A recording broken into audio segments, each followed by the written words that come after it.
So I set a goal and I failed.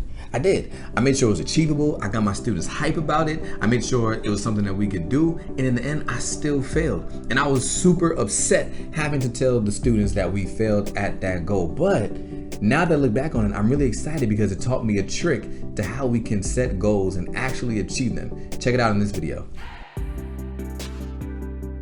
What's going on, everybody, and welcome to the Pursuit of Excellence family. I'm Daryl Williams, and I'm here to help you learn how to maximize student growth by developing their life skills, mindset, and character. And today, we're going to learn about a trick to help you achieve setting goals with students. If you typically set goals, then you know that goal setting could be a hit or a miss. Now, when you hit, it feels really good. You're excited, we're high-fiving, everybody's proud of themselves. But when you miss, it's tough because now you have to stand in front of the class and let them know that we didn't achieve that goal. Like, say you set a goal at 70% mastery and we fell short, we're at like 56%. Now you have to face the class and tell them, okay, we didn't make that goal, but let's try again. And those are tough. Those are tough conversations to have. Like, those conversations are up there with like having to tell a parent that you don't know if their kid got on the bus or not. Like, I've had those conversations. They're tough. It's hard to have those conversations. And nobody really likes that feeling of not achieving the goal. So this trick is gonna take the pressure off of having to have those conversations and is gonna increase your goal setting success. Here's why. See, most of the goals that we set are outcome-based goals. Outcome-based goals are a bar that you set out to achieve. An outcome-based goal could be like, we're trying to achieve 70% mastery. An outcome-based goal could say, I want to have 1 year's worth of growth by the end of the year. An outcome-based goal could say, I want to make $10,000 in sales. See, we're focused on the outcome that we want to achieve. But sometimes the problem with outcome-based goals is that we can't control external stimuli. Like, I can't control if I make $10,000 in sales because I can't control if people are willing to buy $10,000 worth of my products. I can't control that. I can't control an outcome-based goal of 70% mastery because I can't control the external stimuli surrounding around that end of grade assessment. Like, I can't control how students are going to show up on the day of the test. I can't control the questions that they choose to use. I know the standards that they're going to be assessing, but I can't control the vocabulary words that they choose to use and the context that students will need in order to be successful on those exams. I can't control that. I can't control the choices that the students make on the test. Like, I can give them a bank of knowledge throughout the school year and coach them on how to make the right choice, but ultimately I can't control what students do on that test in order for us to achieve that 70% mastery. So the issue with an outcome-based goal is that you cannot control the external stimuli. And what happens is we oftentimes get upset because we set this goal and we really believe in it. We went through the Smarter Goals framework, right? We know that it's measurable. We know it's achievable, all those things. And we set this goal and for some reason we don't achieve it, and now we're discouraged. We're discouraged because we put in the work. We tried really hard and we said, this is something that I know that my students can do, and they don't. And what that does to somebody that doesn't have a tough mindset, as we know, we're developing mindsets within students. They may not have it yet. For somebody who does not have that tough mindset or that resilient attitude, it causes them to shut down. Right? I set out to achieve this goal. I didn't make it. I'm done.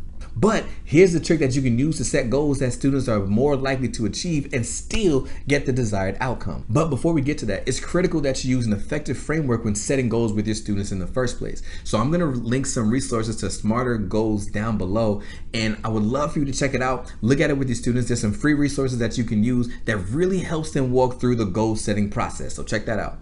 But in order to set goals that students are more likely to achieve, think about setting effort-based goals. Effort-based goals focus on what you can control. I still want you to think about the desired outcome, but rather than making the desired outcome the goal, make the execution of the steps needed to get there the goal. What does that mean? Look, I got you. Let's say that you have a class goal that you want every student to leave your class at the end of the year on grade level. That's an amazing goal. That's an amazing goal. I really love it, especially given the fact that students are so far behind based on everything that we've been through. I think that's a strong goal to say I want every student to leave my class on grade level. But that's an outcome-based goal. You can't control every single one of your students being on grade level by the end of the year. There's so many different external stimuli that can come into play. You can't control the student's attendance. You can't control if somebody contracts COVID-19 and has to quarantine. right? You can't control the assessment that is used to determine if students are on grade level. You can't control the questions that are going to be asked. You can't control any of those things. So if you have a goal that is set that says 100% of my students will be on grade level when they leave my class, but you only make 80%, you failed, and that feels bad.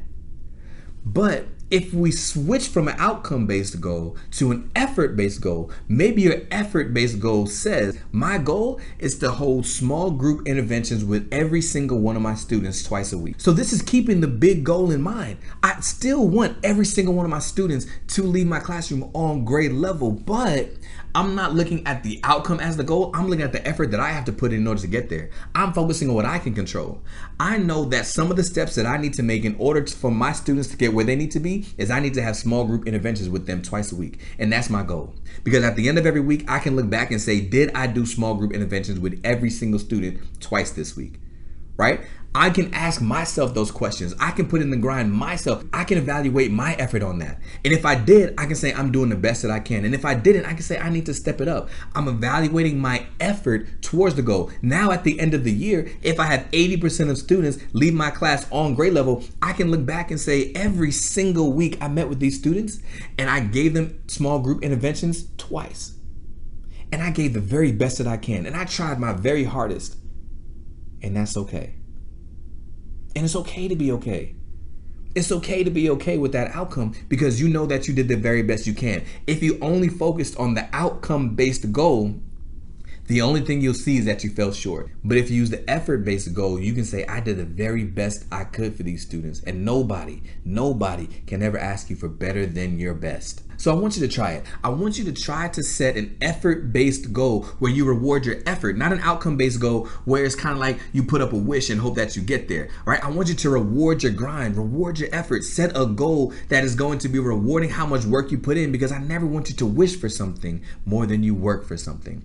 In the next video, we're moving away from goal setting, we're switching it up, and we're going to talk about life skills building. So make sure you subscribe so you don't miss when the next video comes out. But in the meantime, check out this video that I mentioned earlier talking all about setting smarter goals, and I'll see you in the next video.